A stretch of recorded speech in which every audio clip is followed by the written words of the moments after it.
ओम शांति। आज के अव्यक्त महावाक्य हैं 3 मई 1984 के। मुरली का टाइटल है परमात्मा की सबसे पहली श्रेष्ठ रचना ब्राह्मण।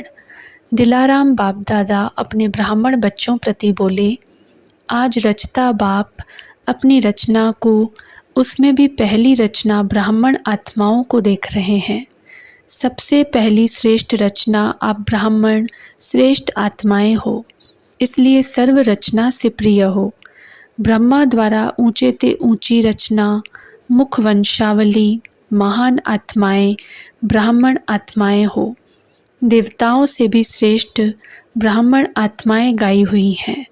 ब्राह्मण ही फरिश्ता सो देवता बनते हैं, लेकिन ब्राह्मण जीवन आदि पिता द्वारा संगम युगी आदि जीवन है।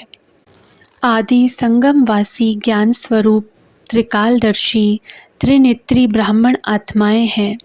साकार स्वरूप में साकारी सृष्टि पर आत्मा और परमात्मा के मिलन और सर्व संबंध के प्रीति की रीति का अनुभव, परमात्मा अविनाशी खजानों का अधिकार साकार स्वरूप से ब्राह्मणों का ही यह गीत है। हमने देखा, हमने पाया शिव बाप को ब्रह्मा बाप द्वारा। यह देवताई जीवन का गीत नहीं है। साकार सृष्टि पर इस साकारी नेत्रों द्वारा दोनों बाप को देखना, उनके साथ खाना पीना, चलना, बोलना, सुनना, हर चरित्र का अनुभव करना, विचित्र को चित्र से देखना, यह श्रेष्ठ भाग्य ब्राह्मण जीवन का है। ब्राह्मण ही कहते हैं, हमने भगवान को बाप के रूप में देखा, माता, सखा, बंधु, साजन के स्वरूप में देखा। जो ऋषि मुनि, तपस्वी, विद्वान, आचार्य, शास्त्री सिर्फ महिमा गाते ही रह गए, दर्शन के अभिलाषी रह गए। कब आएगा, कब मिल ही जाएगा, इसी इंतज़ार में जन्म जन्म के चक्र में चलते रहे।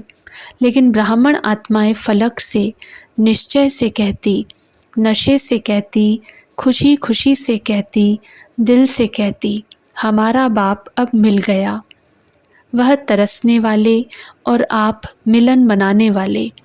ब्राह्मण जीवन अर्थात सर्व अविनाशी, अखुट, अटल, अचल, सर्व प्राप्ति स्वरूप जीवन। ब्राह्मण जीवन इस कल्प वृक्ष का फाउंडेशन, जड़ है। ब्राह्मण जीवन के आधार पर वह वृक्ष वृद्धि को प्राप्त करता है। ब्राह्मण जीवन की जड़ों से सर्व वैरायटी आत्माओं को बीज द्वारा मुक्ति, जीवन मुक्ति की प्राप्ति का पानी मिलता है। ब्राह्मण जीवन के आधार से यह टाल टालियाँ विस्तार को पाती हैं। तो ब्राह्मण आत्माएं सारे वैरायटी वंशावली की पूर्वज हैं। ब्राह्मण आत्माएं विश्व के सर्वश्रेष्ठ कार्य का निर्माण का मुहूर्त करने वाली हैं।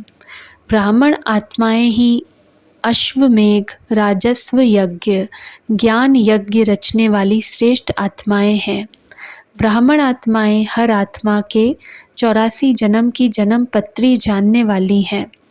हर आत्मा के श्रेष्ठ भाग्य की रेखा विधाता द्वारा श्रेष्ठ बनाने वाली हैं। ब्राह्मण आत्माएं महान यात्रा, मुक्ति, जीवन मुक्ति की यात्रा कराने के निमित्त हैं। ब्राह्मण आत्माएं सर्व आत्माओं को सामूहिक सगाई बाप से कराने वाली हैं।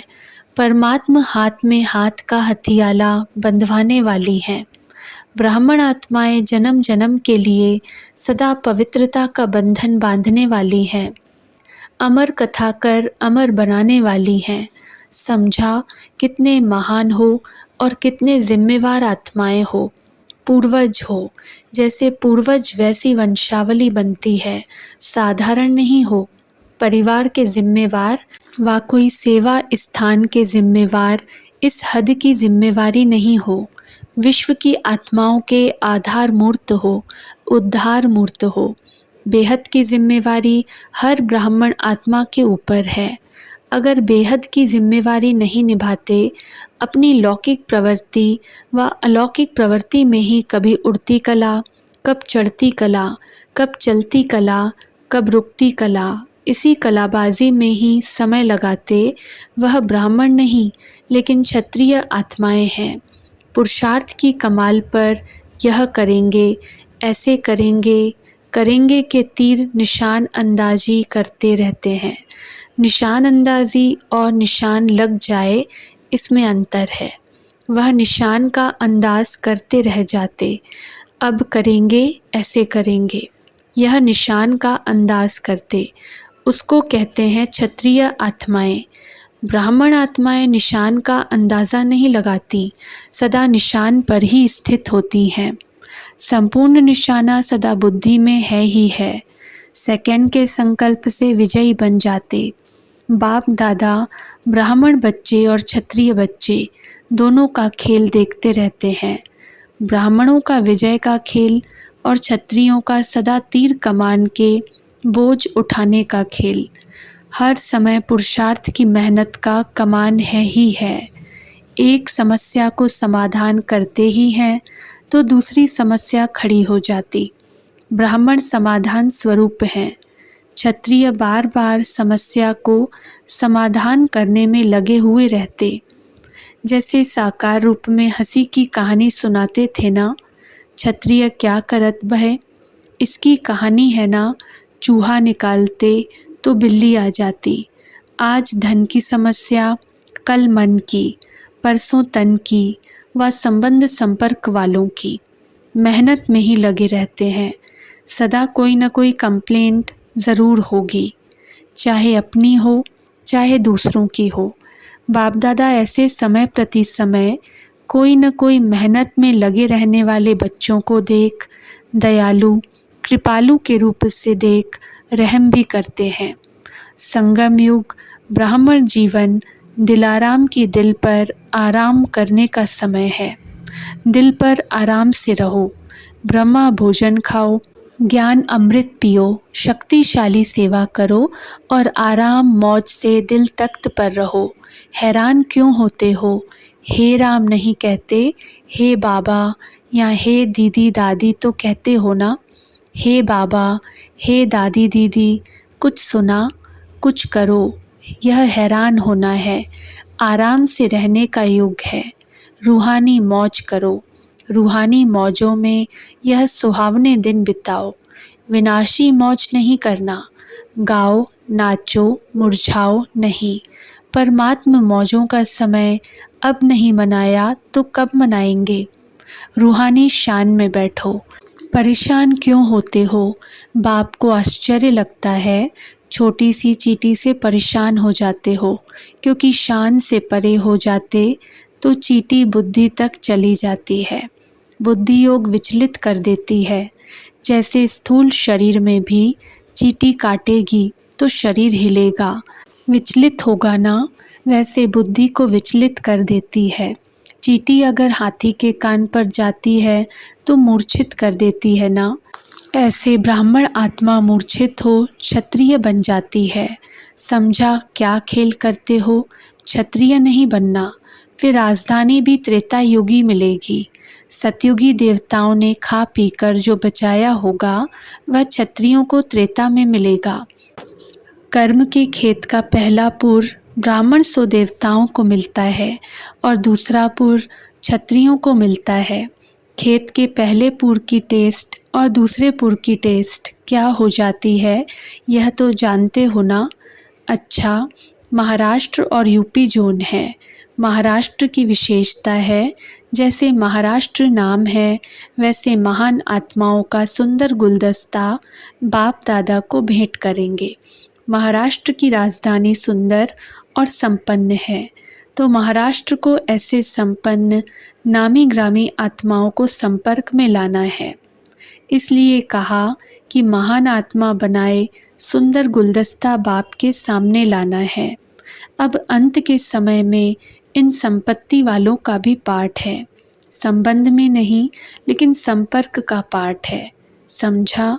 यूपी में देश विदेश में प्रसिद्ध wonder of the world Taj Mahal है ना। जैसे यूपी में वर्ल्ड की वंडरफुल चीज़ है, ऐसे यूपी वालों को सेवा में वंडरफुल प्रत्यक्ष फल दिखाना है। जो देश विदेश में ब्राह्मण संसार में नामी ग्रामी हो कि यह तो बहुत वंडरफुल काम किया, वंडरफुल ऑफ वर्ल्ड हो, ऐसा वंडरफुल कार्य करना है। गीता पाठशालाएं हैं, सेंटर हैं, यह वंडरफुल नहीं। जो अब तक किसी ने नहीं किया वह करके दिखाएं, तब कहेंगे वंडरफुल। समझा? विदेशी भी अब हाजिर नाजिर हो गए हैं हर सीज़न में।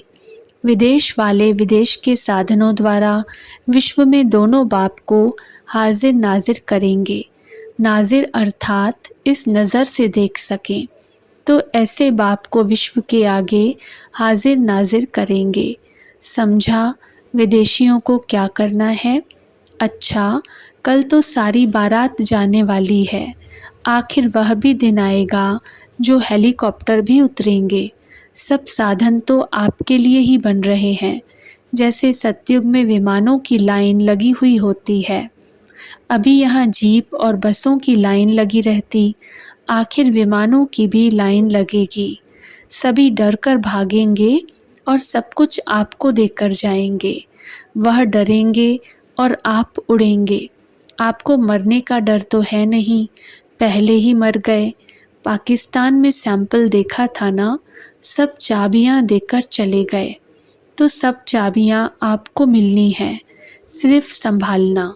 अच्छा, सदा ब्राह्मण जीवन की सर्व विशेषताओं को जीवन में लाने वाले सदा दिलाराम बाप के दिल तख्त पर रूहानी मौज, रूहानी आराम करने वाले, स्थूल आराम नहीं कर लेना, सदा संगम युग के श्रेष्ठ शान में रहने वाले, मेहनत से मोहब्बत की जीवन में लवलीन रहने वाले श्रेष्ठ ब्राह्मण आत्माओं को बाप दादा का याद प्यार और नमस्ते। अच्छा, ओम शांति।